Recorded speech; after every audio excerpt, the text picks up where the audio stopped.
언젠가 어떤 분의 글을 본 적이 있습니다. 음악회가 시작되기 전에는 항상 연주하시는 분들이 서로 음을 조율하는 시간을 가진다고 합니다. 내가 연주하는 악기의 음을 기준이 되는 악기의 음에 잘 맞출 때 비로소 아름다운 음악을 함께 연주할 수가 있는 것입니다. 음을 조율하는 그 시간들이 때로는 불필요한 것처럼 여겨지고 때로는 듣기에 성가신 것처럼 여겨지고 그리고 시간을 낭비하는 것처럼 보일 수도 있지만 그러나 그 시간을 가져야지만이 비로소 아름다운 음악을 연주할 수가 있는 것입니다. 여러분, 우리가 하루를 시작하면서 하나님의 말씀을 듣는 시간은 바로 하나님의 음을 듣는 시간입니다. 하나님의 음을 우리가 잘 들을 때 우리는 비로소 오늘 내가 어떤 소리를 가지고 연주를 해야 하는지를 알 수가 있는 것입니다. 하루를 시작하면서 내 음을 하나님의 음에 맞추는 조율의 시간을 가지시기를 바랍니다.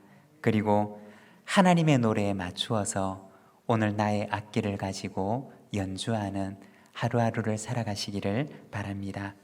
하나님과 함께 연주할 때 우리는 가장 아름다운 음악 같은 하루를 살아갈 수가 있을 것입니다. 우리의 인생이 하나님을 기쁘시게 하고 또 많은 사람들에게 위로를 주는 아름다운 음악 같은 인생이 되기를 소망합니다. 이번 주부터 시작해서 우리가 10월 한 달 동안에는 감사라고 하는 주제를 가지고 함께 말씀을 묵상하고자 합니다. 이 감사라고 하는 것이 정말 아무것도 아닌 것 같지만 그러나 이것이 우리의 인생을 바꾸는 기적과도 같은 것입니다. 미국의 유명한 MC였던 오프라 윈프리와 같은 사람은 감사를 통해서 기적 같은 삶을 살았습니다. 그녀는 지독하게 불행한 어린 시절을 가졌습니다. 그렇지만 그녀의 인생을 기적 같은 인생으로 바꾸어 놓았던 것은 다름 아닌 감사였습니다. 그녀가 말하기를 자기가 밥을 먹는 것 외에 하루도 빼먹지 않고 했던 일이 있었는데 그것은 매일 하루에 5가지의 감사 제목을 찾아서 자기의 노트에 기록하는 것이었다고 합니다. 그렇게 하니 어떤 일이 일어났느냐? 불행으로 가득했던 그녀의 인생이 감사로 가득한 인생으로 바뀌었다는 것입니다.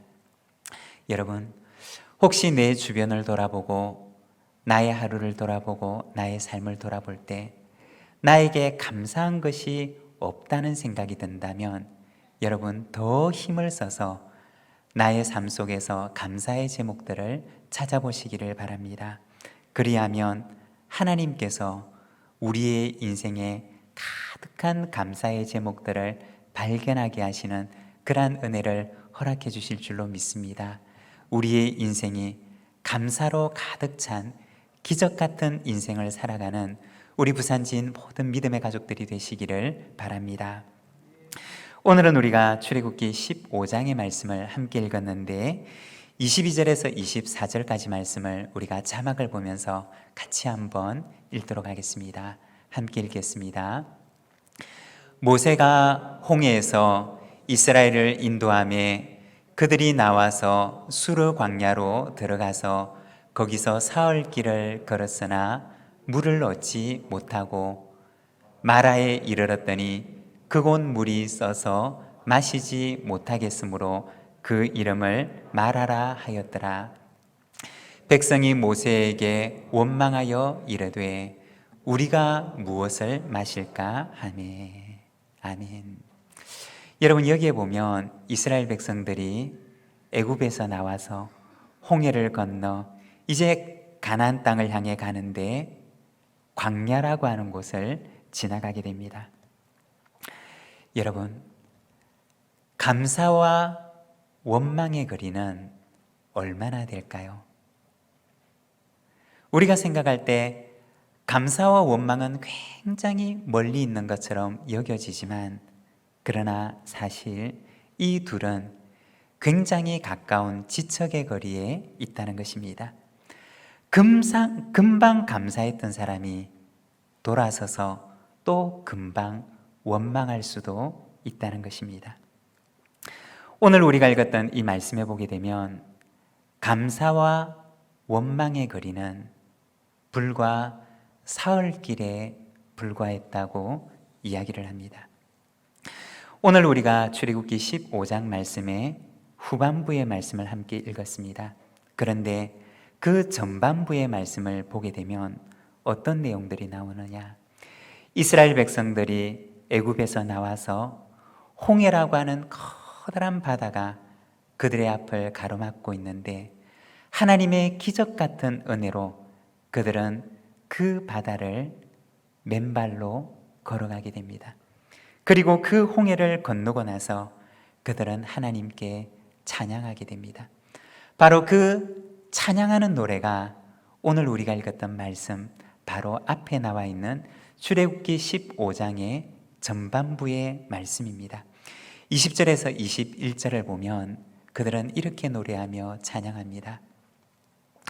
아론의 누이 선지자 미리암이 손에 소고를 잡음에 모든 여인도 그를 따라 나오며 소고를 잡고 춤추니 미리암이 그들에게 화답하여 이르되 너희는 여호와를 찬송하라. 그는 높고 영화로우시며 말과 그 탄자를 바다에 던지셨음이로다 하였더라. 여기에 보게 되면 출애굽기 15장의 그 전반부는 이제 막 홍해를 건너왔던 하나님의 놀라운 구원의 기적을 경험한 이스라엘 백성들이 모세와 함께 미리암과 함께 소고를 치면서 춤을 추면서 찬양하는 내용이 등장하게 됩니다. 그들은 하나님의 놀라운 구원을 찬양했고 그들에게 베풀어 주신 그 하나님의 놀라운 기적으로 인해서 하나님께 감사 찬양을 드렸던 것입니다. 그런데 이것이 언제 있었던 일이냐? 아주 멀리 있었던 일이 아니라 불과 3일 전에 있었던 일이라는 것입니다. 3일 전에 그들은 홍해의 기적을 경험했고 지옥 같은 애굽 생활에서 해방되는 해방의 기쁨을 맛보았던 것입니다. 얼마나 기뻤던지 그들은 소고를 가지고 나와 소고를 치고 그리고 춤을 추면서 하나님께 찬양과 감사의 노래를 불렀던 것입니다. 이것이 바로 3일 전에 있었던 사건이었습니다.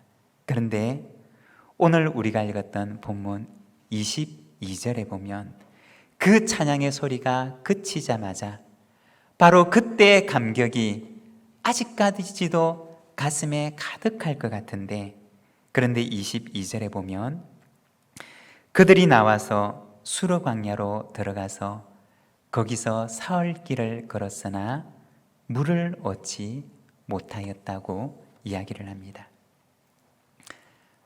바로 그 구원의 감격, 그 찬양의 소리가 그들의 귓전에 채 가시지도 않은 3일 길을 걸어온 뒤에 그들은 원망과 불평을 시작했던 것입니다. 금방 감사했다가 돌아서서 금방 불평하고 원망하는 이스라엘 백성들의 모습을 보여주는 것입니다. 여러분, 감사와 원망의 거리는 얼마나 될까요? 금방 감사했다, 돌아서서 금방 원망할 수 있는 것이 연약한 우리 인간의 마음이라는 것입니다. 거꾸로 얘기를 하면 원망에서 감사로 돌아올 수 있는 길도 그리 멀지 않을 수가 있다는 것입니다.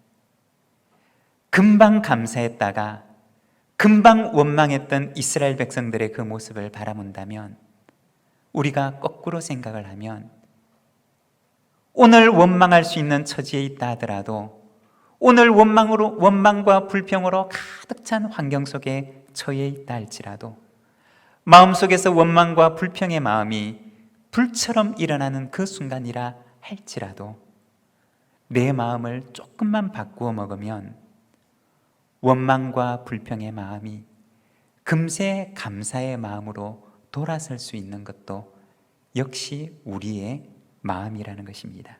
여러분, 우리의 삶 속에 불평 같은 일들이 일어나고 있다면, 내가 원망으로 가득 찬 환경 속에 처해 있는 것 같다면 거기에서 한 발짝만 떨어져 보시기를 바랍니다. 그러면 그 속에 감추어 두신 감사의 제목들을 찾아낼 수가 있을 것입니다. 여러분, 우리의 인생이 감사에서 원망으로 돌아서는 인생이 아니라 원망에서 감사로 돌아서는 인생을 살아가는 우리 부산진 모든 믿음의 가족들이 되시기를 바랍니다. 오늘은 우리가 수르 광야에서 모세를 원망하고 또 하나님을 원망하는 이스라엘 백성들을 바라보면서 감사란 무엇인가? 우리가 말씀을 통해서 함께 묵상을 하고 또 우리 자신을 돌아보며 하나님께 기도하는 시간을 가지기를 원합니다. 감사란 무엇인가? 먼저 첫 번째, 감사는 하나님을 바라보는 것입니다. 여러분, 감사는 무엇이냐? 하나님을 바라보는 것입니다. 왜 이스라엘 백성들이 3일을 넘기지 못하고 원망과 불평에 사로잡히게 되었느냐? 그것은 하나님을 바라보지 못했기 때문입니다.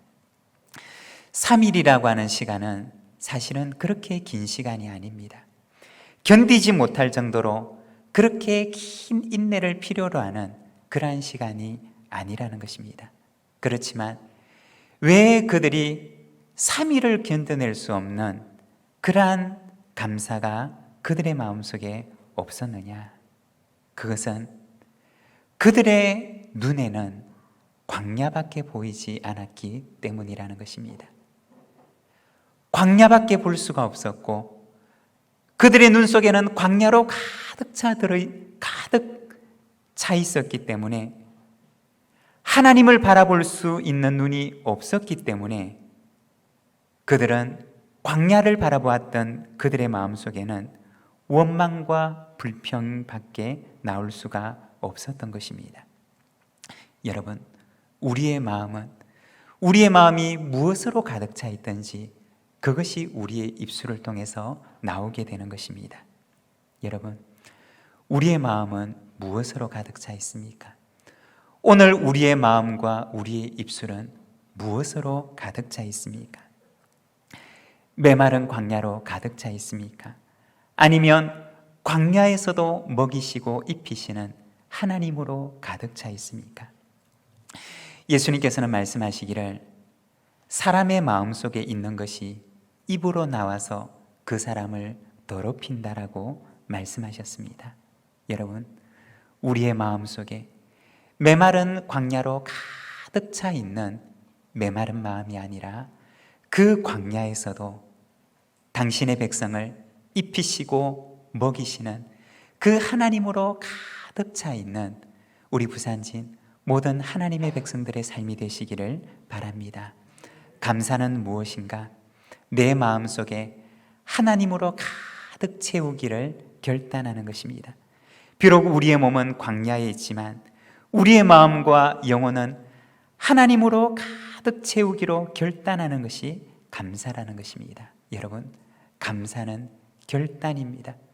환경 속에서 주어지는 어쩔 수 없는 것이 아니라 광야는 하나님을 바라보기로, 감사는 하나님을 바라보기로 결단하는 것이고 광야에서 눈을 들어서 그 광야에서도 먹이시고 입히시는 하나님을 주목하기로 결단하는 것이 바로 감사라는 것입니다. 그리할 때 하나님께서는 우리의 인생을 광야 같은 인생이 아니라 감사의 인생으로 바꾸십니다. 우리의 인생을 먹이시고 입히시는 하나님을 바라보는 우리 모든 믿음의 가족들이 되시기를 바랍니다. 그리고 두 번째, 감사는 하나님의 인도하심을 바라보는 것입니다. 우리가 감사할 수가 없는 것은 하나님께서 우리의 인생을 인도하신다는 것을 믿지 못하기 때문입니다. 미래에 대한 불안을 가지고, 장래에 대한 불안을 가지며, 가정에 대한 불안, 자녀에 대한 불안을 가지는 것은 하나님께서 우리의 인생을 인도하신다는 것을 온전히 믿지 못하는 우리의 불신 때문이라는 것입니다. 나와 우리의 가정과 우리 자녀들과 우리의 미래를 선하게 인도하실 하나님에 대한 믿음이 없기 때문에 우리의 마음은 불안으로 가득 차게 되는 것입니다. 우리가 온전한 감사를 드릴 수가 없는 것은 우리의 인생을 인도하시는 하나님의 인도하심에 대한 믿음과 신뢰가 없기 때문입니다. 오늘 우리가 읽었던 본문 25절에 보면 하나님께서 이스라엘 백성들을 광야에 두시는데 거기에 보면 그들을 시험하실세라고 말씀하십니다. 하나님께서 이스라엘 백성들을 광야에 두시고 그들을 시험하시는 것입니다. 여기서 시험하다라고 하는 말은 그 말의 의미가 영어로 테스트라고 하는 의미를 가집니다. 여러분, 우리가 어떤 제품을 만들어 놓고 테스트를 할 경우가 있습니다. 왜 테스트를 하느냐? 내가 만든 이 제품이 기준에 부합하느냐, 부합하지 않느냐를 보기 위해서입니다. 만일에 그 기준에 미달이 된다면 그 기준의 그 제품의 강도라든지 내구성이라든지 만든 그 제품이 만일에 기준에 미달하게 된다면 합격할 때까지 계속해서 그 제품을 테스트하고 또 테스트하게 됩니다.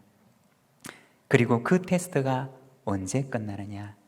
그 기준에 부합했을 때, 만든 사람의 기준에 부합했을 때 그 테스트가 끝이 나게 되는 것입니다.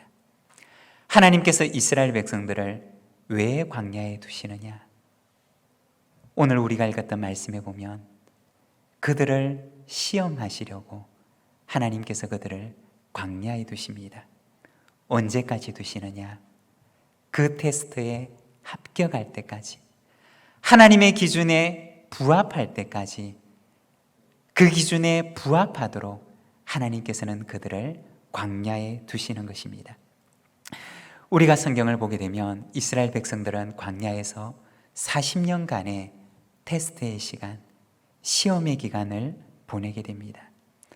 그런데 우리가 사실 성경을 조금만 더 찬찬히 읽어보게 되면 그들이 광야에서 보냈던 그 광야의 기간은 사실은 40년까지 필요한 시간이 아니었습니다.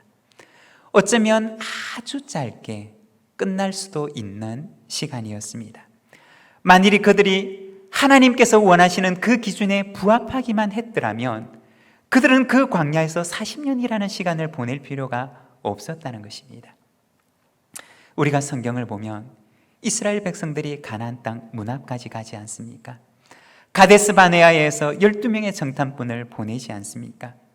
어쩌면 그들이 거기에서 하나님께서 원하시는 그 기준에 부합했더라면 그들의 광야 생활은 거기에서 끝날 수가 있었을 것입니다. 그렇지만 그들은 하나님의 그 기준에 부합하지 못합니다. 합격 판정을 받지를 못합니다. 가나안 땅까지 왔지만 거기에서 뒤돌아서서 다시 광야로 들어가 광야의 그 긴 세월을 보내야 했던 것이 이스라엘 백성들의 광야길이었던 것입니다. 광야에서 불평하고 원망했던 이스라엘 백성들은 가나안 땅에 가서는 감사했느냐? 그렇지를 않았습니다. 가데스 바네아에서 가나안 땅에 들어갔지만 가나안 땅의 그 비옥한 땅을 보았지만 광야에서 불평했던 그들은 가나안 땅에서도 역시 불평하고 원망하며 그들을 인도했던 모세를 원망하고 그들을 인도했던 하나님을 원망하며 그들의 눈앞에 펼쳐져 있는 가나안 땅을 향하여서 그들은 불평했던 것을 우리는 성경을 통해서 보게 됩니다. 만일에 그들이 그곳에서 하나님께서 원하시는 그 기준에 부합하는 하나님의 백성이 되었더라면 그들의 광야 길은 훨씬 더 일찍 끝날 수가 있었을 것입니다. 여러분, 우리가 살아가는 인생에도 때로는 광야의 길이 펼쳐질 수가 있습니다. 광야의 길이 내 눈앞에 펼쳐져 있고 오늘 내가 그 광야에 서 있을 수도 있습니다. 만일 내가 광야에 서 있다고 여겨진다면 여러분, 우리의 마음속에 꼭 한 가지를 기억하시기를 바랍니다. 하나님께서 오늘 나를 주목하고 계시고 나의 입술을 주목하고 계시고 나의 마음을 주목하고 계신다는 사실을 기억하시기를 바랍니다. 하나님께서 그 광야에서 나를 주목하시며 하나님의 기준에 부합하는지 그렇지 않은지를 바라보고 계시는 것입니다. 광야에서 나오는 가장 빠른 길은 무엇일까요? 그것은 감사입니다. 나를 인도하실 하나님을 믿고 내 입술로 감사하고 마음으로 감사하고 하나님 앞에 감사로 반응을 할 때 우리는 그 광야의 길을 가장 빠르게 나올 수가 있는 것입니다. 만일에 이스라엘 백성들이 어차피 지나가게 될 그 광야를 감사로 지나갔더라면 그들은 훨씬 짧고 아름다운 광야의 길을 걸어갔을 것입니다. 광야를 지나가는 가장 빠른 길은 바로 감사라는 것입니다. 여러분, 오늘도 우리의 길을 인도하시는 하나님을 바라보고 하나님의 인도하심을 믿고 신뢰하며 오늘의 광야의 길을 감사의 노래를 부르며 지나가는 우리 모든 믿음의 가족들이 되시기를 바랍니다. 그리고 세 번째, 감사는 하나님의 말씀을 바라보는 것입니다. 23절에서 25절까지 말씀을 우리가 같이 한번 읽겠습니다. 함께 읽겠습니다. 마라에 이르렀더니 그곳 물이 써서 마시지 못하겠으므로 그 이름을 마라라 하였더라. 백성이 모세에게 원망하여 이르되 우리가 무엇을 마실까 하매 모세가 여호와께 부르짖었더니 여호와께서 그에게 한 나무를 가리키시니 그가 물에 던지니 물이 달게 되었더라. 아멘. 이스라엘 백성들이 수르 광야에 들어가서 그곳에서 길을 걸어가는데 그들이 만났던 곳은 쓴물이 나는 곳이었습니다. 마라라고 하는 지역의 위치를 오늘날 정확하게 알지는 못하지만 그러나 그곳으로 추정되는 몇 군데의 지역들을 보게 되면 그곳에서는 땅에서 물이 나오는데 소금이 가득한 짠물이 나는 곳이라고 합니다. 먹을 수가 없는 물이 나는 곳이 바로 그곳이었던 것입니다. 며칠을 걸어서 갔는데 그들이 도착했던 곳은 먹을 수가 없는 물이 나는 곳이었습니다. 그래서 그들은 그곳을 이름하기를 마라, 쓴 것이라고 이름을 지었던 것입니다. 여러분 생각을 해보십시오. 먹을 수 없는 물이 나는 그 지역에 도달했던 이스라엘 백성들이 그곳을 이름하기를 마라, 쓴 것이라고 하는데 그들이 좋은 마음으로 그렇게 불렀을까요? 그렇지 않았을 것입니다. 그들은 그 땅을 지나가면서 에이 마라 같은 곳, 에이 쓴물이 나는 곳, 그들은 그들을 인도했던 지도자 모세를 조롱하듯이 기껏 우리를 데려온 것이 이렇게 쓴물이 나는 마라 같은 곳에 데리고 왔느냐고 그들은 조롱 섞인 어조로 이야기를 했을 것입니다. 그들을 인도했던 모세를 원망하고 그들을 인도하시는 하나님을 원망하고 그들이 지나가는 그 땅을 원망했던 것입니다. 그리고 그들의 입술로 내뱉었던 그 말이 그곳에 지명이 됩니다. 쓴물이 나는 것은 잠깐이지만 하나님께서는 그곳을 단물이 나는 곳으로 바꾸십니다. 그렇지만 그곳의 이름은 단물이 나는 곳이라 칭하지 않고 쓴물이 나는 곳이라고 그들의 기억 속에 남아버리게 됩니다. 여러분, 좋은 말보다 나쁜 말이 우리의 마음속에 더 오래 남는 것입니다.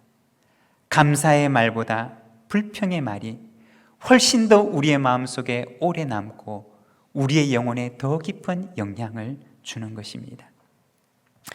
간혹 사람을 만나다 보면 마음속에 쓴뿌리가 있는 경우들을 보게 됩니다. 그런데 그 쓴뿌리를 만든 상처들은 무심코 우연히 혹은 얼마 되지 않는 몇 마디의 말들이었던 것들을 보게 됩니다.